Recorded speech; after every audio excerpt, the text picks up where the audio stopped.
Okay. Debates never die on video. Look at this. This is incredible. Honestly, I want to do intros, but I kind of want to say fuck the intros. Can I get a round of applause for the hit factory? See, my name is Hit Factory because I've realized when it comes to hits, I'm on top. World Cup, we never talked about this, eh? We never talked about the World Cup, Messi, the top four predictions, Harry Kane. So I'm joined by T Boy and Mbuyelwa. Can I please just get a round of applause just for my Daps boys? Let's start. Boo, just a quick clap, just a quick one. Quick one, Nah, quick one. because My hands are tied. My hands are tied. nah, because But listen, Dabs are Jew. Dabs Nah, are Jew. Daps, honestly. Dabs are Because Jew. it was only me and you that said Argentina. Nah. See, here we go. Honestly, Toby, shut up. Shut up, nah, Toby. fuck this. Toby, shut up. Fuck this guy, Shut up, man. Yo, Toby. it's full of shit. But anyways, man. Okay, proper intros. Welcome to Debates Never Die. I've lost track of what episode we're on, but it's good to be here. Sorry for my long. I haven't been on in a while. Life's been real, getting jobs and all that. So I'm back. I'm committed, and I'm ready to chop it up with the propaganda king up there, top left, and Vuyelwa, the man of honor today. Boys, weekend of games, another exciting weekend of games. Just quickly, Mvu, how much did you cry when Jorginho scored? Arsenal. no. One of one. Arsenal. FC. Nah, bro. Different. It is different. Hey, man. I was at the pub with the lads, with the Tobi, when we had an unfortunate scene of events. Arsenal lost to the holding champions, and this guy was just in my ear, bro. I told you, bro. They're gonna crumble, bro. I told you, bro. But I told him, that Jose Mourinho video, pressure, no chance. You cannot put pressure on me. I told him. I said, bro, this honestly, obviously, our expectations at the beginning of the season were not as high as they are now. And I've always thought that it would be premature to say it would win the league. But after the United game, I was convinced, for the first time that, wow, okay.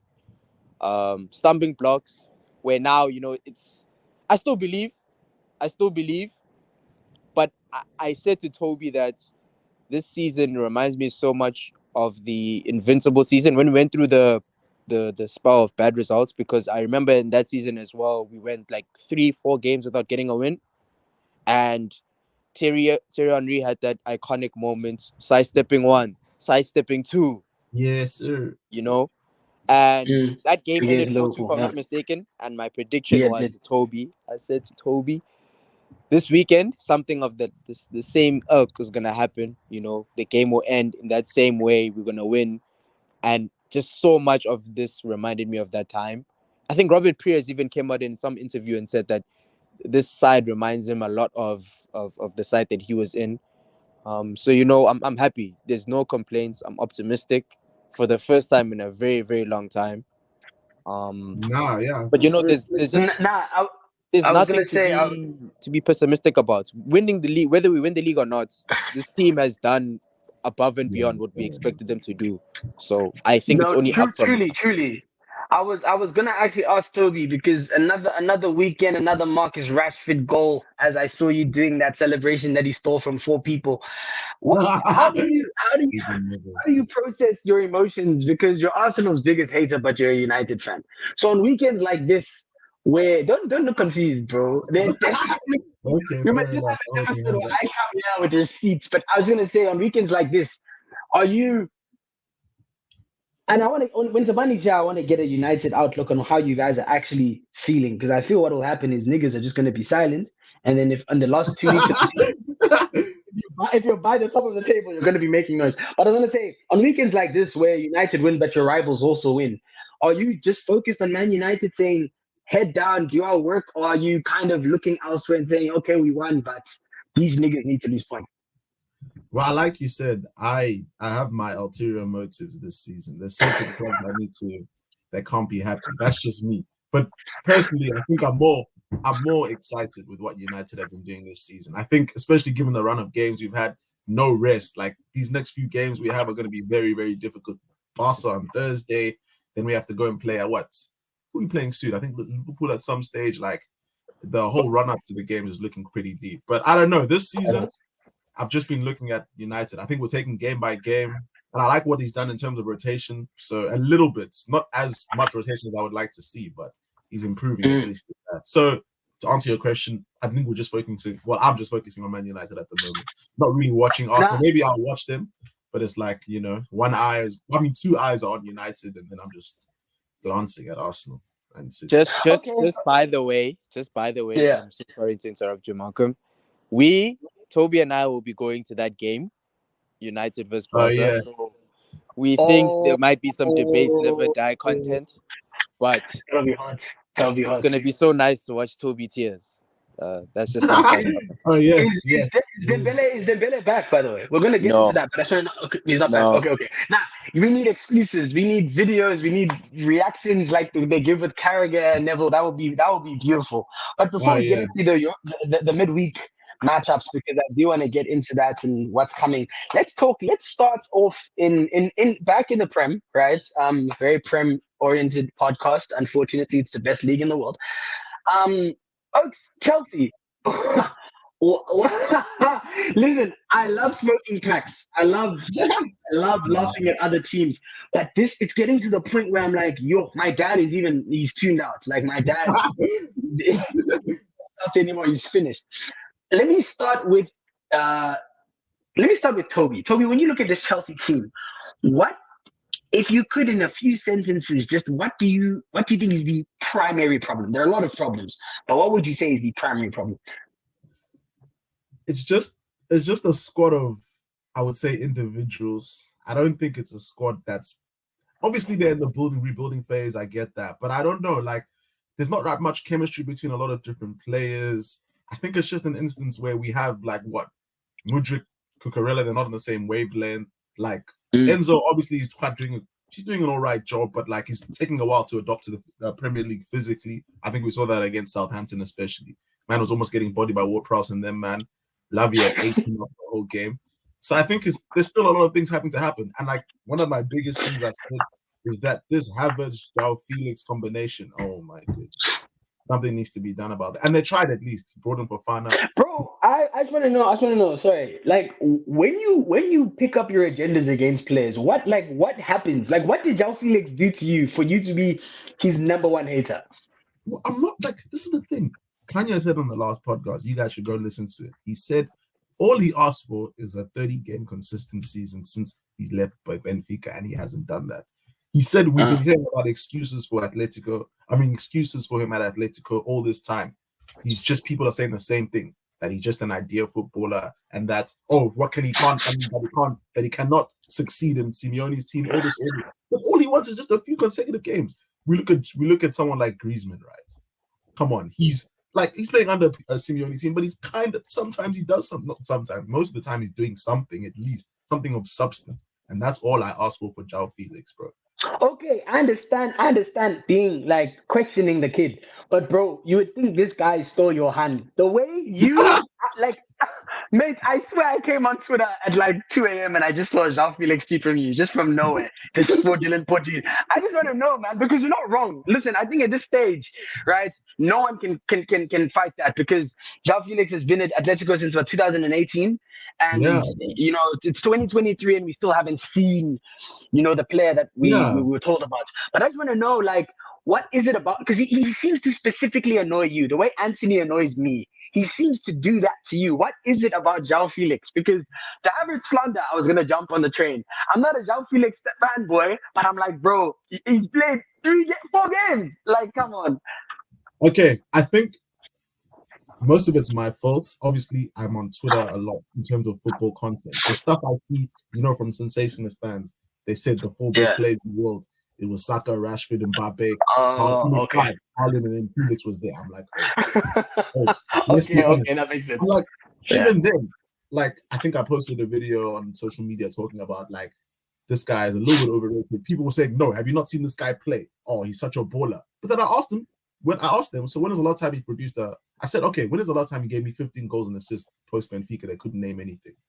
Or at least even 20 plus, they couldn't name. Or said, give me a run of 10 consecutive games where he's played well. They couldn't say anything. They just say, oh, you have to use your eyes. And I'm just like, that's all I asked for. Like all Kanye said, just give us a 30-game consecutive season. That's all we ask for. And he's still young. Okay. Obviously, he's still very young. So that's what, I think he's under the age of 24, I want to say. He's our age. He's our age, 98. Oh, he's 98? He's a 98, yeah. Oh, okay. So what? Like 25. Okay. So yeah, he's still got the hell of time. Rashford's what, 25? So and Rashford's a 97, yeah. Yeah. So bro, these Oaks, they got time, man. But yeah, I'm not like a João Felix hater. I won't lie, he's mad talented, bro. Okay, so now going back to the point you were making, looking at Chelsea specifically, you're just saying it's a team operating in silos, essentially. Yeah, you don't see any level of cohesion amongst the squad. So now, do you think that's a Graham Potter issue, or is it a Super Bowl American Cowboys Dallas Cowboys issue? Is it a Todd Bowley issue? Nah, it's a Graham Potter issue, I would say, because I think there was a video I watched, a tweet I saw also, like, in terms of their build-up play, it's not even sustainable. I think with the amount of talent that you have to at least be able to play out from the back in a structured way. But like the way they do it that I saw, like some clip, like it just seems like they're not being coached as well as they should be. And like, I know you spoke to this point long ago in a podcast. You were saying, oh yeah, you actually think it's good that Potter is changing the teams up a lot in the beginning. Is that correct? You were saying stuff like that. Like, I think that hasn't worked. That has actually been more to his own detriment, because I feel can I? Yeah. I was going to intervene there. That was good when he had 25 players. They then bought 15.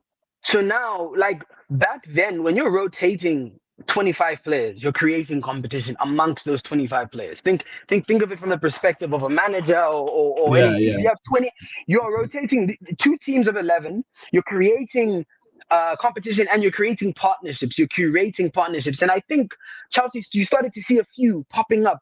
Cucurella was doing well at that left centre back role with Thiago Silva and Koulibaly. Like those 3 became the foundation of the back. Higher up the pitch, Mount has obviously been very, very bad this season, but it's been like this because it started off okay and then it's been downhill. So I think you are right to question the squad rotation. But what I'm saying is, the reason I asked the question of is it a Bowley issue or is it a Potter issue, I think it's a Bowley issue, because Bowley did three seasons of transformation in transfers in one window. Like, you know how overwhelming it is for a manager to create an identity and an ethos when you are constantly just bringing in players, and now you have to make the decision of. No, I agree, but I have a point to counter what you're saying. Go look at Nottingham Forest for an example. What's Cooper? You know that fraudulent guy. Well, I respect what he's done. If you go look at Nottingham Forest, you know their clear identity. You probably even know what their identity is. What is it? High tempo. Counter-attacking. That's all, bro. Even the amount of players that they put in, he stuck to that. He just, like, if you're watching the beginning, what happened is they tried to be a completely different team from Myra. I remember they tried to be like, I wouldn't say a possession-based team, but they were very much like, I don't even know how to explain it. But then I know towards the end, or towards like middle of the season, this guy said, no, we're in the Premier League this season. Let's just stick to defending counter-attack. Brennan Johnson they kick the ball up, the guy runs. And it works. It literally works. So I get your point. But the thing is, the thing is that was Cooper at a team that had players brought in. Chelsea brought in Potter and then brought in players. So think about like when any manager comes in, the first window of any manager coming in is usually an exodus. That's usually or the second window. The first window, you bring in maybe 1 or 2 loan players to supplement what you have and to just stabilize. Then the second window, if you look at Arteta, first window, we brought in, I think Pepe had arrived, I think Martinelli, and that's the Martinelli window. Then we had a squad. It was still Luis, Mustafi, Socrates, and then those dead men. Uncoachable. Then next window, that's when Arteta said, okay, like we're selling you boys. And then the window after that, he brought in more. So I'm just saying, I get what you're saying. I'm not saying Potter is exempt. Potter is definitely not exempt. But when I look at Chelsea, okay, let me ask you this question. How many signings do you think Potter wanted for himself of the players that have been brought in? Less, probably not more than 5, I would say. Bro, that's the thing I'm talking about. Like, Mourinho left Chelsea. Mourinho won 2 Prem's back to back. Abramovich said, sign Shevchenko. He said, in your dreams, and he left. Because he was demonstrating in 07 how much an owner can fuck up your plans as a manager. How he can disrupt flow, you mentioned, look, Potter is not exempt. I'm just saying, my whole point is like, bro, for example, they have Chelsea, at the core of Chelsea, they have a £72 million flop problem. And I just want to know, in your opinion, do you think Havertz is starting because Potter wants him to start? Or do you think it's the guys upstairs saying, this is our guy moving forward? Both, but more importantly, who else would play there? Who else would start there? I think your solution lies in, bro, you have Aubameyang. Wait. I said this. Kanye and them fools. Go watch the last episode. They said, bro, it's 2023. They were laughing at me. I said, I've been working, so I haven't been watching, but I wish I was there to back you up because Aubameyang. But we know Kanye is Havertz's agent. Bro, honestly, we know. Man hasn't been his FPL team, everything. There's a shirt of Havertz in his room, and I said, bro, all I said was trial. Sorry, I want to cook him. Let's cook him because he can't defend himself. Listeners, Kanye had Havertz in his FPL team. Like when you didn't score a goal for like 9 days, and he said, "Havertz, you're my guy," and he put him in FPL. Nah, listen, Kanye Masvikwa is one of the most astute analysts in football when it comes to anything football related. Until it's about Kai Havertz, that is the miss, and we're gonna get back to it, but I'm gonna roast it. That is the biggest miss ever. Bro, this guy went from fucking predicting Royce back in the day, Götze. Like, this guy has been calling out names to go from that to Havertz. Nah. But I agree with you. I think Aubameyang is a far more, like, it's not perfect, but it's a much better plug in. Like, if you want to sustain you, it's so much more clear. You put just try. I said at least just trial it, just see. Because, like, what I said this last week, I was saying, bro, you have a situation where you have João Felix and Havertz, who are simply kind of not the same players, but they both want to come in and collect the ball. So I said, you're going to have just crowded. No one's going to be making runs in behind or anything because that's not Havertz's way of playing. Man said, I think Havertz just felt the pressure in those games. I said, bro. I need to go back and watch. No, I need to. I was trying to say, but they were I don't think I don't see you. You were laughing at me too. Nah, dude, it works for Nevi, but I agree with you because now I think when your team is fucking up, pragmatism reigns true, right? So what pragmatically makes sense? And if you have a player like Felix, you have probably like 30% of the problem with Aubameyang being your team has been resolved. Because you now have the player to operate between the lines. So Oba just has to focus on getting in behind and looking to just receive the ball and shoot, essentially. So, I think the dream of saying Felix, Havertz, and Mudryk, you have told a fib, Graham Potter, and that's where I blame you. That's why I blame you, because I don't blame you for squad rotating, but your rotations must make sense. You can't just in career mode when your players were tired and then you needed to just find the right. Bro, you need to find the right guy. Remember, I played ever as a centre mid. I left week ago. That's what I was thinking. This man was trying, bro. This man's doing it now. Anyway, 10 would probably try, bro. 10 would even do that. It would work though. You and this guy. But I was gonna say now, just in closing on Chelsea, what are your prospects for these guys? Do you think this season for them is gonna be worse than the season? I think it was 15-16 where I think they finished 8th. Or do you think it's gonna be worse than that, or what, how do you see it ending for them? I'll just give a quick take on what I think of Potter staying there. I think they need to give him a preseason because. And I don't know if I see Todd Bowley he seems like a much more of a nice person, owner. So I think he will give them a lot more time. So I think they need to give him until the end of the season, give him a preseason, and then obviously the first 10 games of next season, there's no change, fair enough, kick him out. Okay, that's the first thing. In terms of where I think they'll finish, I don't know. I don't see, they're so far down that I can't see it getting worse. I can only see it getting better. That's how I see it. Like, I don't think you can be in this much of a slump with that much talent. Like, it's just impossible. So I do think they will get better, but I don't see them talent like getting top 4 or anything, which is then financially is looking scary for the club. But that's another topic for another day. If a financial fair play, that is true. That is true. That's just in terms of income. That everything is just going to be peak for them. But that's even another story. But yeah, so it'll be very interesting to see that. But that's my 2 cents on that, bro. I think for me, I think Chelsea are finishing 7th, 8th. I think they'll find a bit of form as we're seeing with Liverpool. But I think with Chelsea specifically, they have a title deciding win coming on. They are going. You know the way what they did to Spurs when Spurs were fighting for the title, and then Lazard said, "I've been asleep the whole season, but you will catch this goal." And end of the day, I see them doing that again. I think you have to honestly give Chelsea daps. As much as I despise that club and their fan base, I have to give daps to the way, even though it is new money, the way they've curated the culture. And Chelsea, they're a stubborn team. I think that's what everyone knows Chelsea as. They're just a stubborn team who, when you think they're down and out, will remind you now, like like Mandema, we're around. So I think Chelsea finished 7th, 8th, but I see them Arsenal, City, and I guess United, because you guys are back in the title race. So one of us, that fixture at Stamford Bridge will be dangerous. One of us, I'm telling you, one of us are going to catch a stunner there. But in any case, man, I just want to now move on to just our upcoming week.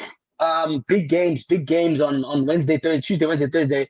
Namely, let's start off with Liverpool against Real Madrid.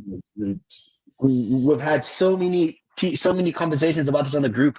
What are your predictions? How do you see it unfolding? Bro, it's gonna be an interesting game. I think with Tchouaméni, Kroos not available, I don't know. I think would I be wrong to say momentum-wise, Real Madrid are not on the on the downfall, but like momentum-wise, it's a bit stale that side. They're very plateaued, yeah. It's very stagnant. Yeah, very plateaued. And now I wouldn't say Liverpool are on the way up, but like it's kind of like a few good results now. Like there's some confidence back in the team, and then Real Madrid have to now go to Anfield, where the crowd is turning up, bro. Those guys are going to be gassed. I know for a fact. So I don't know. I think obviously Trent Alexander on the day will be free money. So if someone cooks on that side, they'll be chilling. But the midfield is where I'm very interested to see how it turns out, because that young kid, what's his name, Siba's son, Stephen Barre. The Liverpool guy. The youngster. Basically, he's probably gonna start, and this is a massive game to come into, bro. So it's gonna be extremely interesting to see how it does. So, but yeah, I'm expecting Liverpool to win or draw an Anfield game. Win or draw. Yeah. Okay. Yeah. I can hold that. I agree. I think that midfielder that you're talking about, the one that survived the Eastern European War, what's his name, man? Sorry, I need to just get his name. Just give me a second, bro, because I know you're talking about. I don't know how to. Yes, Bacetic-ish. Yeah, no. You see, Eastern Europeans from my time there when I was playing football, all they do is eat bread, drink. They have this bread in their soup, and they train. So I think on your point of, I think I agree with your analysis. It's going to be tough coming into this game, But I feel like if there's ever a club, the three best clubs to make debuts for in big games, in my opinion, are Liverpool, Man United, and Barcelona, if they're playing at home. Because I don't know what it is about your three fan bases specifically, and just cultivating wonder kids just out of nowhere. These people just pop up. They have big games, big performances. I think in this fixture, I think he'll be fine. I actually think he'll be one of the standout players. But in terms of my prediction, I see Liverpool winning this game. Let's go with 2-1, 2-1, or even 3-1. I can see Liverpool winning. I can see Liverpool winning this game.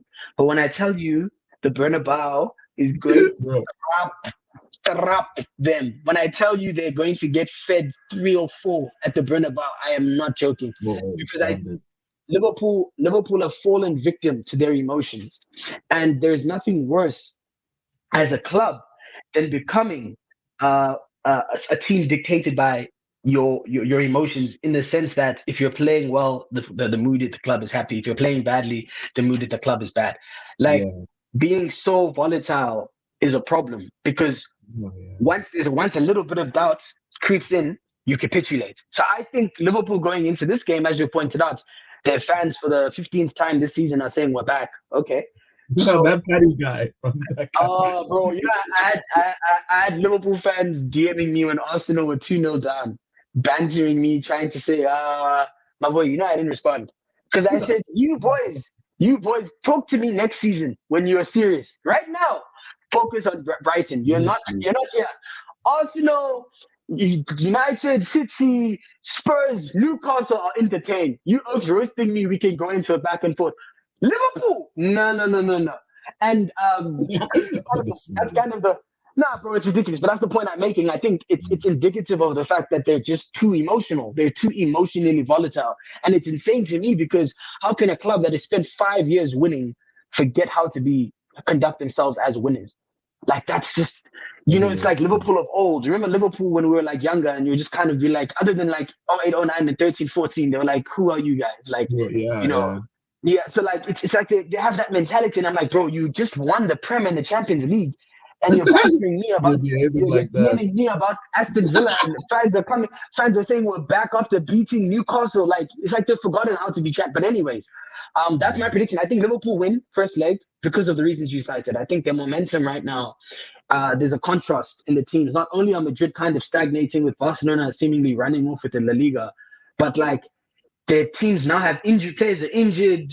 Vinny is like being abused, so he can't focus on his game. Like, it's Baila weird. Vini. Baila Vini. By Vini, but it's a bit weird. So I think Liverpool, a good result against Newcastle, very good result. So I see them winning this game, to be very honest. But listen, that the return fixture is going to be nasty. Yeah, that's when Madrid come alive. They come alive. So who do you think will be the standout of this game? Do you see the Egyptian King doing anything?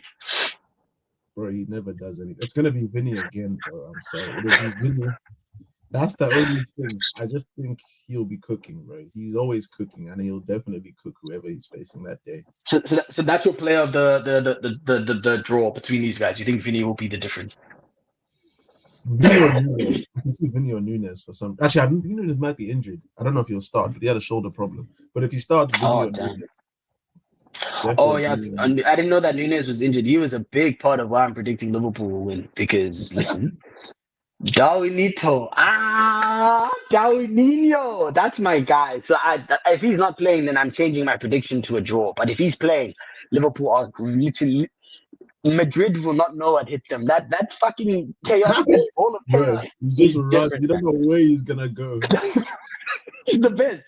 But now turning our attention to, and in my opinion, the more exciting fixture. First leg, Europa tie, Man United, Barcelona. One of the most exciting games I've seen in a while. Up and down, intense football, very open game. Coming back to Old Trafford, are you feeling confident? Hi, we're gonna chop. We're gonna eat nicely, lovely. Really? Bro.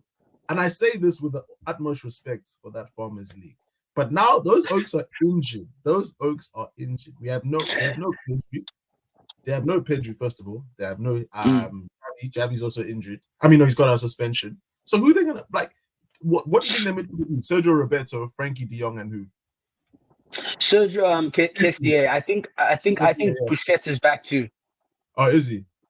Yeah, so those Oaks, and then like the way it's gonna plan out is it's gonna be simple. Vegas, I guess, is gonna be playing as a 10. Rashford up front again, both wingers, and like it's worked, and I think it'll work again, bro. Like I just don't see where it's gonna go wrong. Martinez is gonna be back. Shaw's gonna be back left back. Gonna have creativity playing in the side. Fred, I guess, is gonna have to take the back seat with Sabitzer playing. So we're gonna be cooking, bro. So do you have a scoreline you're anticipating? Probably 3-1. Nah, yeah, 3-1. Damn. Okay, I like the confidence, and I'm not even gonna clown you because you're seemingly coming from a place of genuine, like you're not even being funny. You genuinely believe it. I think when it comes to Barcelona, I think there are two things. I don't know if you saw their game against Cadiz this weekend. I was able to tune in whilst I was doing some work. So Lewis, yeah. there are two problems, my boy. The first one is Ferran Torres. That man has a chip on his shoulder right now. And if that game against Cadiz is anything to go by, you are in trouble. Listen, Yeah. I know Roberto Carlos has been doing his thing. I can't fault him. Has not put a foot wrong in a few months now. But this kid, so the thing with Barcelona and their winger options that make it so challenging to play against them is they have so many different profiles. Because I think you will struggle. I point out with Torres specifically because they're going to offset his time with Rafinha. So Shaw is going to have to in game, and this is tough for any defender, adjust mentally to two very different types of players. And just looking at Ferran Torres in this past game, my boy, I think that's a big thorn in your side potentially, especially given how open games where Man United tend to play out Yeah. in the actual open play. That as well as that Mvu's cousin Fati, I think. Bro, like that kid, dude, I don't know. He just has a big goal in him. Like, I don't know if he's starting. I don't know where he falls in the hierarchy because Sabi's been a bit weird with him and the injuries. But I just think those two guys, they give me specifically Fati. He has that Rashford thing about him. And I've been saying this about Rashford for months. He can be silent for 65 minutes. In those 20, and then in the last 20, so 65 he's silent. The last 25, you'll get 10 minutes of him being, just involved.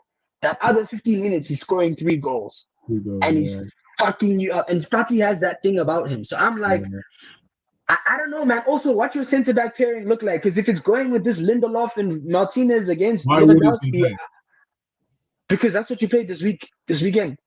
Yeah, but bro, it would probably be Martinez Varane though, surely. Is Varane not injured? He's good. No, he's good, bro. It'll be I think he's good. It'll probably be short Varane, Martinez, Aaron Wan-Bissaka. Casemiro, Sabitzer.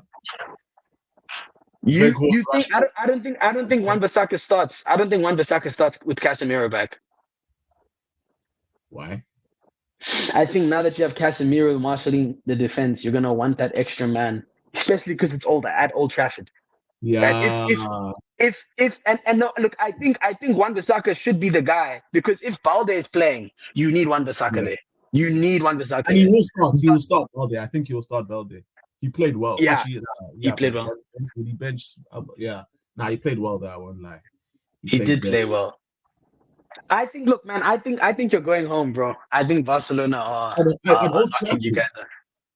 I think at Old Trafford, yeah. I think at Old Trafford that you're going home. How does that make any sense when they'll probably be missing what 2 of their biggest players? Because bro, there are some teams you look at and you just look at them and you say, I don't know why you guys are good, but you are. And I think actually it's the manager. Because I thought this way about Chelsea when they won the Champions League too. I watched Chelsea play and I said, me and Kanye have been telling people since 2020, sorry, Chelsea are dead. We've been telling Chelsea are dead. Through all their victories, we say Chelsea are a dead club. Most recently with Tuchel, we saw them win the Champions League. Me and Kanye had a phone call the next day. We said, this team is a lie. And when we analyzed why, it is Tuchel. I look at Barcelona. This team is not good enough to be 9 points clear of Real Madrid. They are not. Or however many points it is now. I think it's 8 points clear, sorry. But Xavi has coached these guys to the point where they maximize their superstars, and hence why we're seeing Pedri and Gavi perform the way they're performing. But not to the point where they're dependent on them. He has a very good system in which he can supplement the impact of those players. So I'm not saying Gavi and Pedri won't be missed. They will be missed. But I think if you start a midfield of Kessié, De Jong, Busquets with Balde, right? Busquets is the deep line playmaker. Balde is just there to Kessié is just there to destroy play. You get De Jong as the third running midfielder, and then you have Balde as the runner from deep with Fati, Lewandowski, and Torres. It's set up and coupled with the way Man United play, and this is a big thing. If you guys approach this game in a bit more of a tempered way, I think you win. But if it's a bit more of the, Open game. Yeah.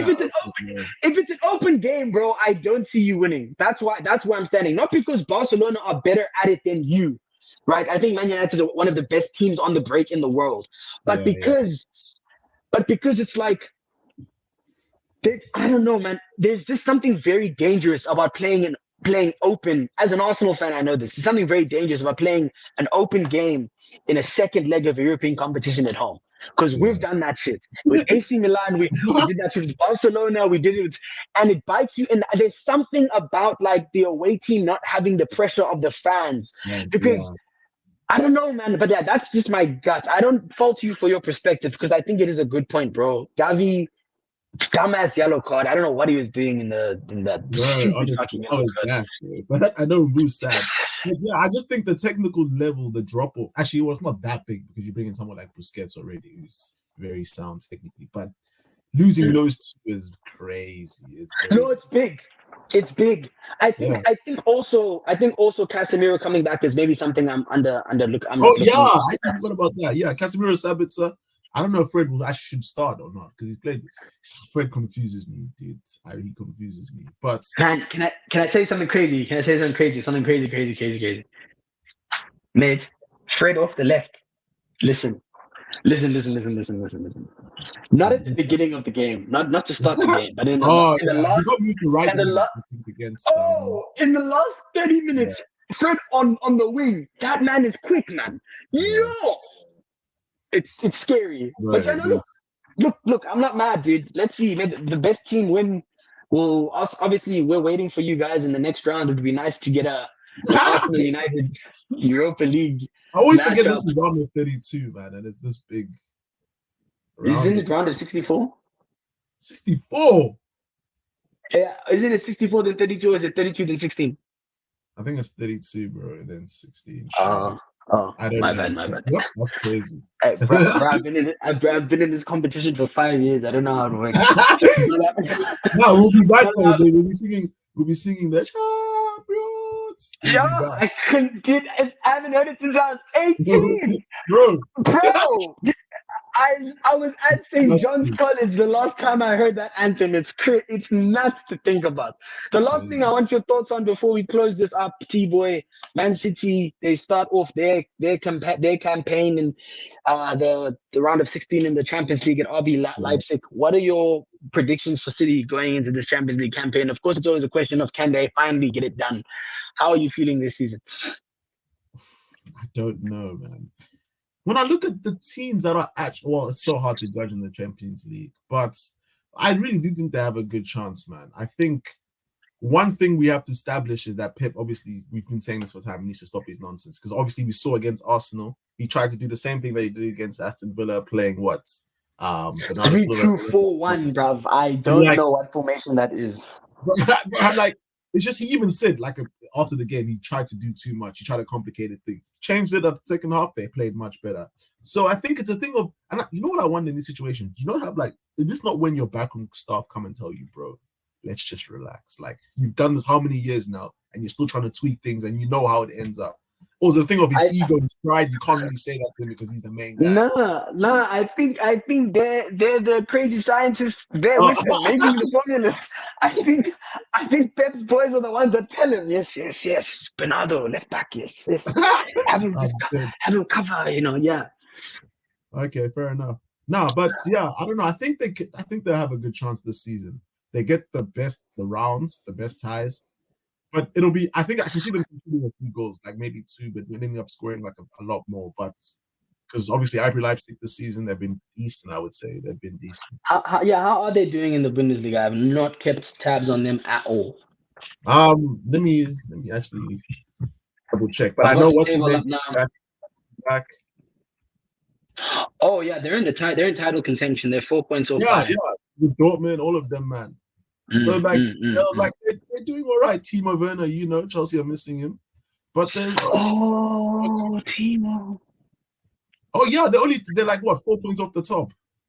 Yeah, they're there. They're right there. They're literally right on the brink this season. My goodness. They've been very, very shit, and I don't know why. City winning. Who's winning the Champions League then? first, just before I even go into that, I just want to just give my 2 cents on that 3-2-4-1 formation. My boy, I spent my whole afternoon when I first saw it, which was the game before Arsenal, just trying to understand it. Then I rewatched Arsenal City, the full game, just to try and understand Pep. And I think I understand the basis of that formation. So Bernardo, obviously, conventionally, you could just say, or pragmatically, you could say it was playing as a left back. But what I found is the reason Pep had him there was because he wanted him to be the first player to engage Saka. No. I'm talking defensively before we even go into the offensive aspect. He wanted him to be the first player to engage Saka because I think Pep realized that when you double team Bukayo Saka in a stagnant position, so when he gets the ball off the right, and Saka will take his time to pick his spot, you leave a hole in the midfield that Partey, both of his goals this season have come from functioning in that pocket. So I think what Pep's whole thing was, because I was seeing how aggressive Bernardo was in his duels, Pep's whole thing was get Bernardo to engage Saka higher, right? Preferably in the second third of the pitch, so that Saka's first touch gets him into momentum. And now he's running at Ake, and 1v1, Ake is a great defender. And now because he's running, the cover that you bring onto Saka isn't stagnant. So it's now a thing of he's beating one, and when a player beats one, he'll beat a second, and then he'll try and beat a third. So I saw the whole point of it was to try and provoke Saka into making a mistake or into an action, as opposed to being at the will of his own mind and how he creates. And of course, it didn't work out because Bernardo was getting cooked. Don't know how he didn't get a red.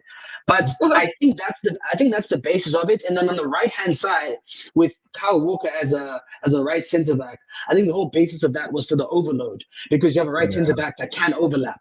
So it was fascinating, because I don't know if you've been noticing how lopsided City have been offensively. So the past 5 games, it's very heavy on the right hand side. So it's almost like the whole team, what he will do is he'll isolate Grealish on the left. He'll have Haaland playing on the shoulder of the right centre back for that De Bruyne ball.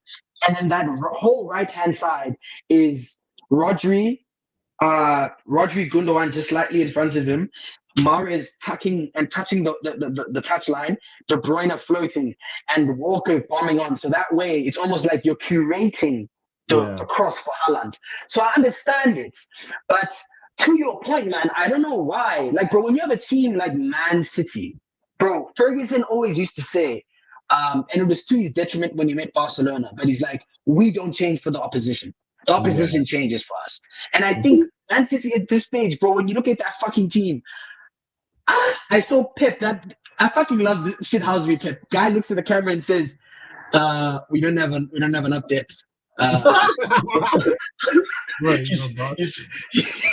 He's a bastard. He said, "We're thin. Our squad is thin," and I think it's thin because you're playing all your players at once. Sorry, that was a bit of a tangent, but the whole point is going back to this Leipzig performance and City going on through in the Champions League. I think what will be paramount to Man City moving forward is, can these guys establish repetition in the Champions League?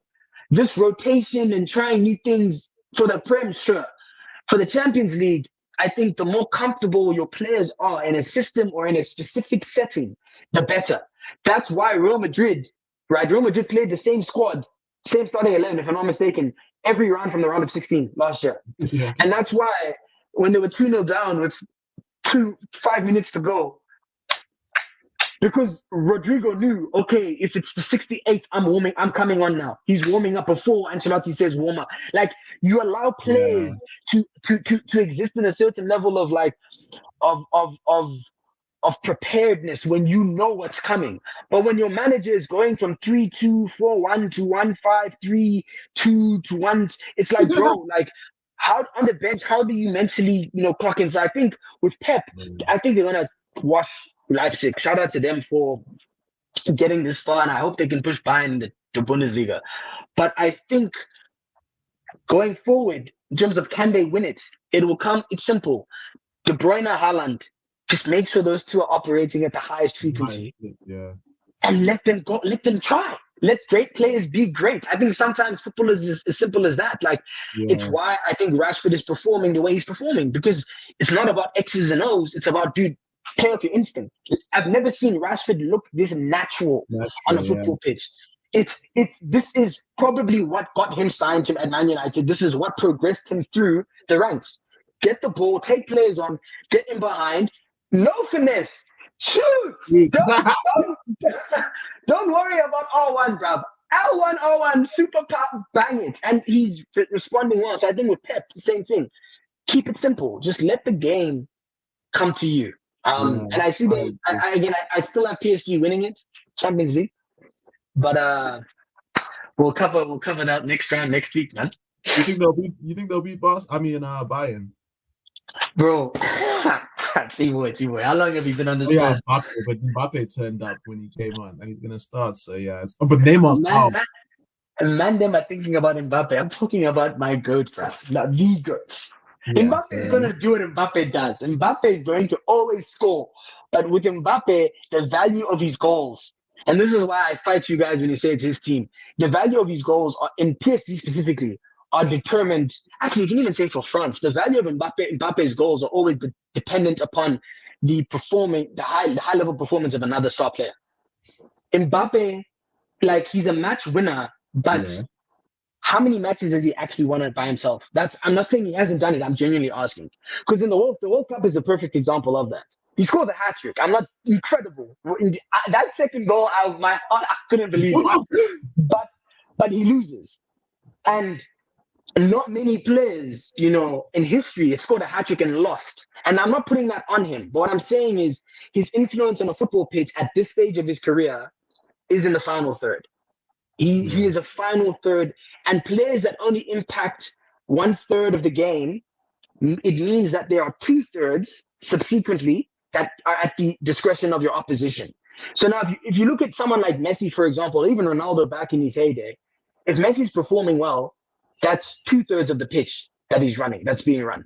The midfield and the final third, right? Meaning you've limited your opposition. If you look at Ronaldo, he wasn't as instrumental in the midfield, but his movements and his contribution in that final third was more disruptive than Mbappe, in my opinion. I think Ronaldo at United and early days Madrid, up until probably 2015, he would dribble, but he starts in his half and he builds up from there. So it disrupts the whole play. Whereas Mbappe is a final third player. Nothing wrong with that. But what I'm saying is his contribution, the value of it, is determined by how well do Messi and Neymar play. And what I'm saying to you is, Leo, anyways, man. Anyways. Hey, don't let them die here. This is Mbappe's team, like he said. We'll see what happens. It'll be a good week of footy. No, for real, and we'll get that full on, and we'll have a shouting match. Anyway, bro, anything you want in closing on? Anything you want to just say?